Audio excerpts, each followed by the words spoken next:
sent us a few clips from for the show, so I'm just going to play one of these to set up the conversation. All right. There are great influences abroad in the land, and the minds of men in all walks of life are disturbed. We are all disturbed by reason of the changes and the hazards in our economic situation, and as regards our own political security. There are forces at work in this country that would wipe out, if they could, the labor movement of America, just as it was wiped out in Germany or just as it was wiped out in Italy. It is our belief that the best security against that menace and against that trend and against that tendency is a more comprehensive and more powerful labor movement. It is our conviction that the establishment of industrial unionism involves real recovery and reform, that shorter hours of work and reemployment of the unemployed are dependent upon its success, that it will secure a living wage for all and not profits for the privileged few, that it offers the only way to emancipation from industrial autocracy to economic and political freedom to those who work by hand or brain.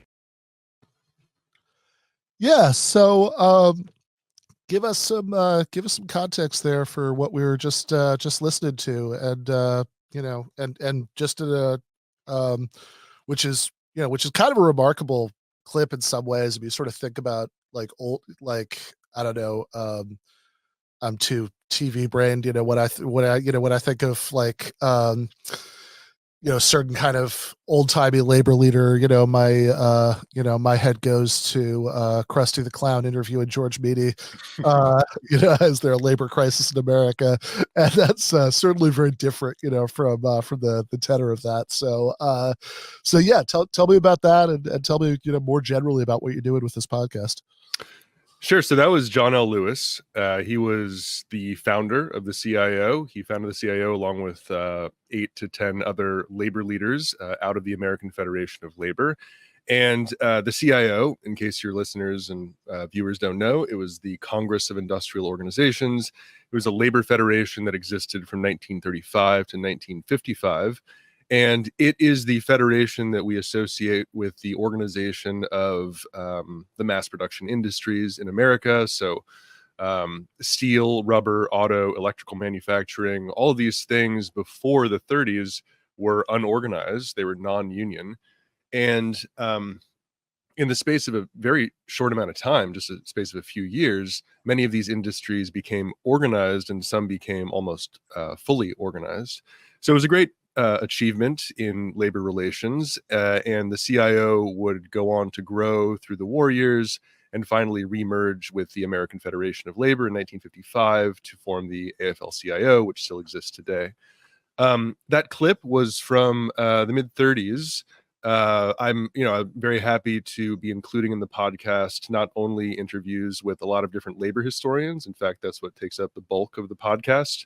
But also archival clips and songs and whatnot. And that clip is from, I believe, the Wisconsin Historical Society. They've got 7-inch aluminum discs that they helped me digitize. And that's Lewis speaking about the imminent threat of fascism. Lewis himself was generally recognized to be a kind of autocratic union leader in the 1920s. He stayed that way, really. But he, oversaw a declining union in the 1920s, and he was blamed for a lot of different things at that point. And then in the 30s, he becomes, he's got this, remarkable transformation. He becomes the voice of labor in America, really. And, people have put forward different theories as to why that is exactly. But one of the reasons is that he felt that what was going on in Germany and what was going on in Italy, as he referenced in that clip, could happen in America too. And he thought the best safeguard against fascism was a strong labor movement. That was the case he was making in that radio address. There's other reasons that he invested in the CIO, but that's the key one he offers in that clip. Yeah, and I mean, maybe it's worth, kind of taking a step back a little bit and talking about both kind of what the CIO was, right? Why the Congress of Industrial Organizations split off from the American Federation of Labor in the first place, right? What it was trying to do, and maybe also, if you wanted to kind of speak to how that relates to why you thought this would be like a interesting or important story to tell right now in this podcast. Yeah, maybe I'll speak to that second question first. There are a lot of different moments of labor upsurge in America. You got the Knights of Labor in 1886, when this fledgling organization, because of victory in this rail strike, it grows to some 700,000 members almost overnight. It quickly disappears. You've got a lot of organizing around the turn of the century through the American Federation of Labor. You've got 1919, a big SEAL strike then. All these different moments of labor upsurge, but really there's only one time in American history when millions of private sector workers joined the labor movement and stayed in the labor movement as well.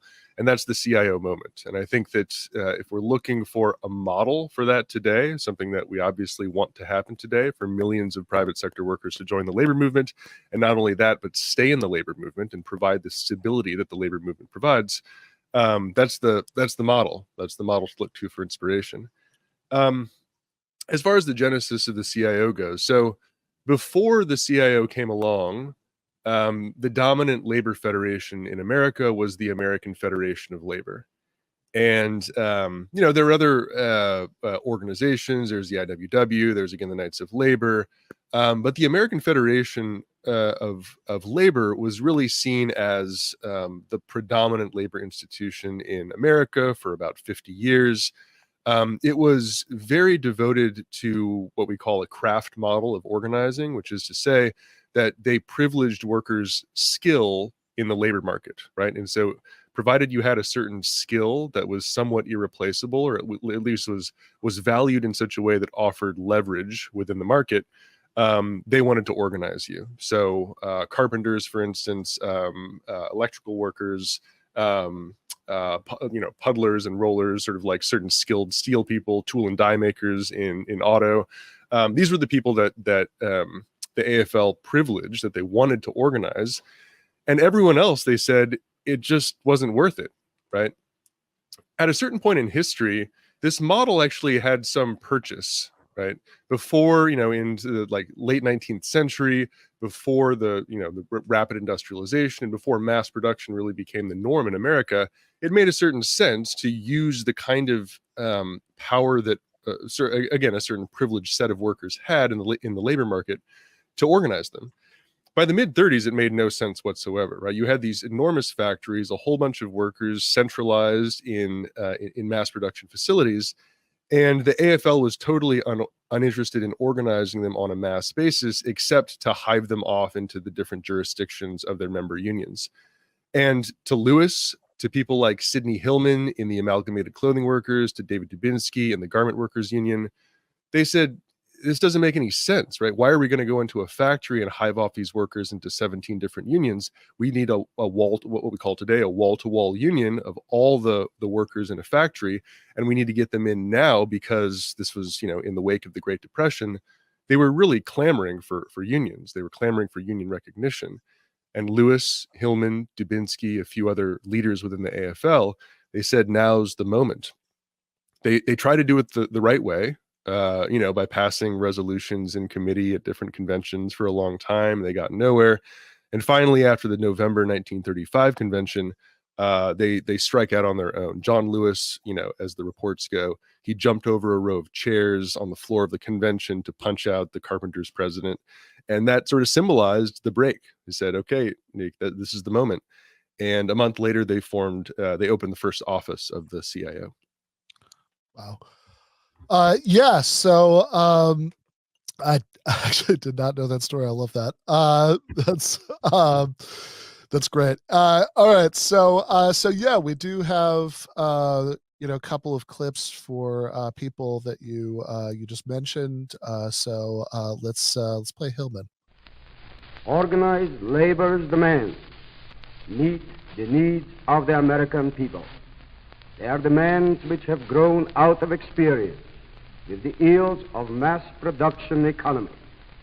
They are demands which will, we believe, if granted, bring security, abundance, and self-respect to the American people. In a mass production age, there must be sufficient purchasing power in the country to consume that which we produce. Lack of purchasing power spells economic stagnation, unemployment, and ultimately national bankruptcy. Our demand for the minimum wage is essential so that the American people may be guaranteed at least a minimum amount of purchasing power.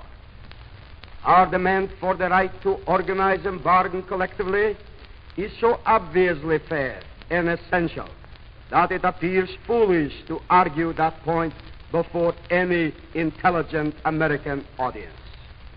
Manufacturers organize into powerful associations. Why deny American labor that very right? The right of every free citizen. People of this country, if they choose, may follow an irresponsible leadership, a leadership that has never learned the need for self-control in the interest of the general good. And if they choose that course, it is my conviction that disaster is ahead of us. On the other hand, they may, as I hope they will, choose the road of planning for security and plenty for all. A ray of hope came to the country since the Roosevelt administration has attempted to bring order out of chaos. The American people want an opportunity to earn for themselves a decent standard of living. They want security, and they are entitled to it. I believe that the program labor has to offer will bring a solution which will be the answer to our needs. Surely with our resources and ingenuity, we can abolish poverty in the midst of plenty.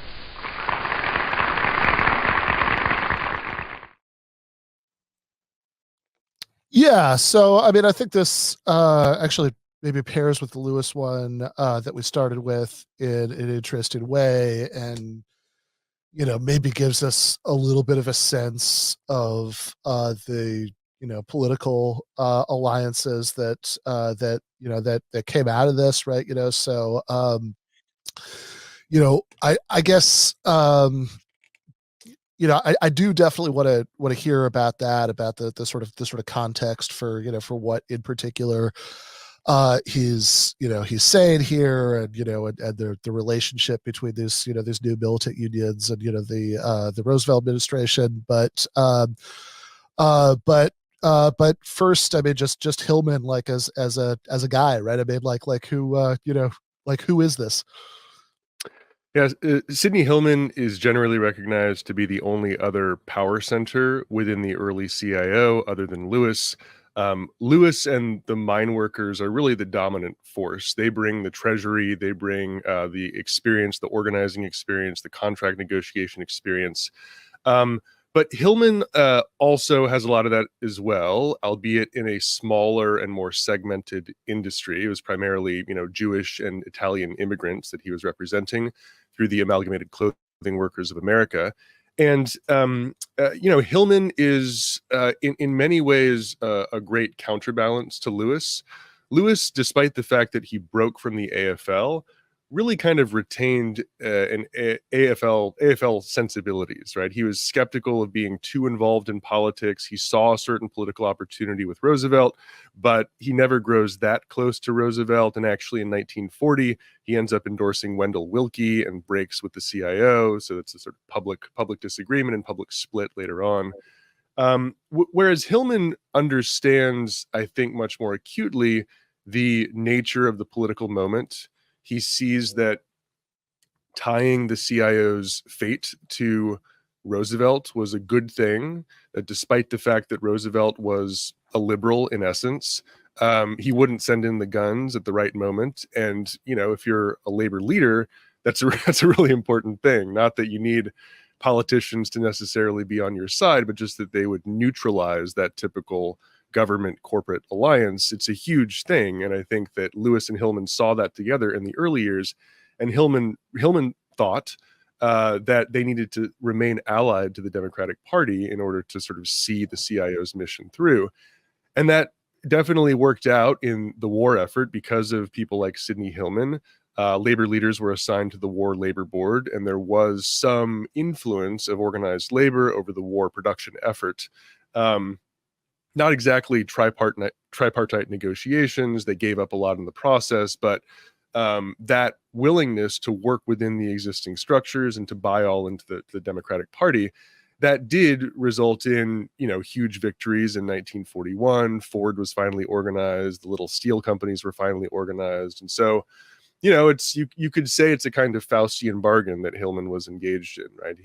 He understood that unions could grow by essentially, giving in to being a junior partner in the Democratic Party and to going all in on the war effort. Lewis disagreed with that. But of course, during the war effort, the CIO bureaucratized, and a lot of the constitutional faults of organized labor really sort of settled in at that moment. So I think Hillman, in short, was just a much more political animal than Lewis. He really saw himself as a New Deal Democrat devoted to a kind of global social democracy, whereas Lewis was much more just about union power within his own union. Yeah, and I mean that point about the obvious, whatever you think about the long-term consequences of that, decision to, become a junior partner in the Democratic Party and the way that played out over the subsequent decades, that point about, wanting somebody like FDR, who at least wasn't going to, send in the guns, is really worth circling and underlining, because I mean, this is, the 1930s, people, striking workers were like killed during strikes all the time, right? I mean, that was a regular event. I remember, many years ago reading Farrell Dobbs's book, Teamster Rebellion, where he talks about this, and sort of it's like, yeah, you just always read the reports like, oh yeah, three workers, died during that strike, after clashes, with union busters, etc. And that's even just normal strikes, never mind what some of these new, more militant CIO unions, were doing, which was actually, temporarily seizing the means of production, doing sit down strikes, in sort of direct contravention of, the owner's property rights. Yeah, I mean, really the history of the American labor movement up until the CIO moment is militancy being met with pretty brutal repression and violence. That's the norm. That's really what heads of corporations throughout American history expected. That's what they expected from politicians, that at the right moment they would be on the side of repression. And this is not to take away from the militancy of the rank and file organization. What happened in Flint, for instance, the most famous confrontation of the early ascendant period of the CIO, was ingenious, right? They understood how to do strategic disruption. They did it extremely well. But if Governor Frank Murphy and Francis Perkins and FDR had decided that the National Guard was going to go in, it could have ended very differently. And it was really only once it became clear to GM that Murphy, FDR, Perkins, they were not going to let that happen. That's really when they came to the table. So it was the militancy, but militancy expressed within a certain set of political conditions that allowed it to be successful. Right, which was definitely a live issue. I mean, I know FDR's original vice president, right, Captain Cactus Jack Garner, was like outraged that the military, wasn't being sent in to crush the set down strikes, and saw this as like a just extremely disturbing sign of creeping communism, essentially. I think they also rightly saw that I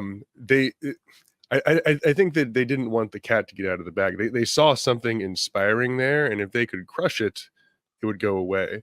But in the wake of the victory at Flint, you saw this wave of sit-down strikes, and it was really unprecedented and kind of amazing, and like in a whole bunch of different industries. Right after the GM sit-down, after they win in Flint and other places, Chrysler has a similar sit-down.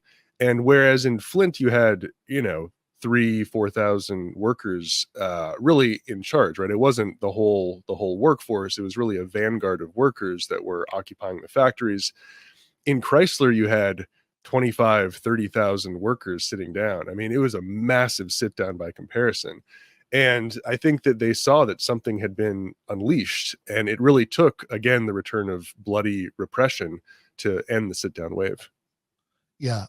So I think we have I think this is the clip that starts out somebody talking about this, the milkman one. Yeah, this is Ruth Milkman. She's a professor of sociology at the CUNY Graduate Center, and this is her speaking about just what was inspiring about the factory occupations.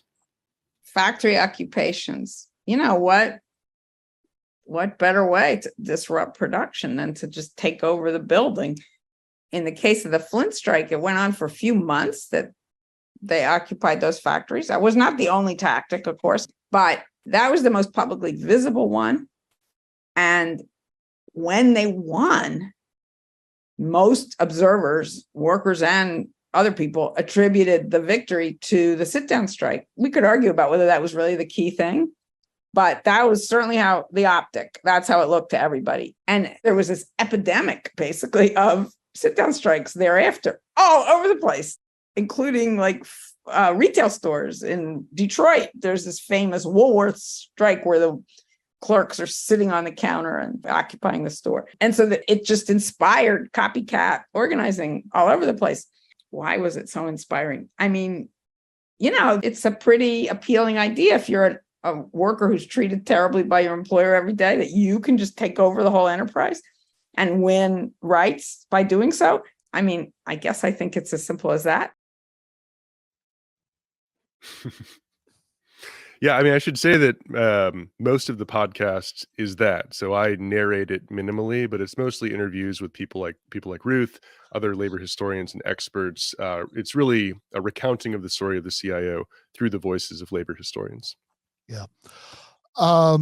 Well, I think, maybe to, connect a couple of dots, right? It is, worth thinking about, at the beginning of the show, we were talking about sort of, arguments about, cultural shifts in the United States over the course of the last several decades that are often conducted in this way that leaves out material conditions, that pretends that ignores, for example, the fact that that the sort of 1950s idol of the the stay-at-home mom and white picket fence and all that stuff, to the extent that that was a real thing for even many working class people, was because of incomes that could support that, and it is really worth reflecting on the fact that that to the extent that that a lot of people, certainly in places like Michigan, where I grew up, could Ohio, Youngstown, where my mom's from, places that are around a lot of heavy industry, to the extent that there were a lot of working class people who, whatever we think of the way it all plays out culturally, could have that kind of decent standard of living, working working at auto plants or steel mills, that is to a great extent downstream of this labor uprising in the 1930s, and the unions that were built then. So this seems this seems like incredibly valuable history, and very and very timely. So where can people? So again, it's called Organized, the Unorganized. Where can people find this? It's on the Jacobin Radio podcast feed. It's also at soundcloud.com/organize the unorganized. That's where I'm keeping all the episodes and the show notes and everything. But it's also, like I said, on the Jacobin feed. Nice. All right. Well, how far are you into it right now? We just have episode 1. Episode 2 is coming out tomorrow. The clips that were actually just played are from episode 2 and 3. So this is the premiere of those clips tonight. Outstanding. Well, this is a good time to start listening. So again, Limited Series Podcast, the Jacobin Radio podcast feed, Organize the Unorganized, about the history of the CIO. I know I'm going to listen to the whole thing. Thank you again. Hey, thanks, Ben.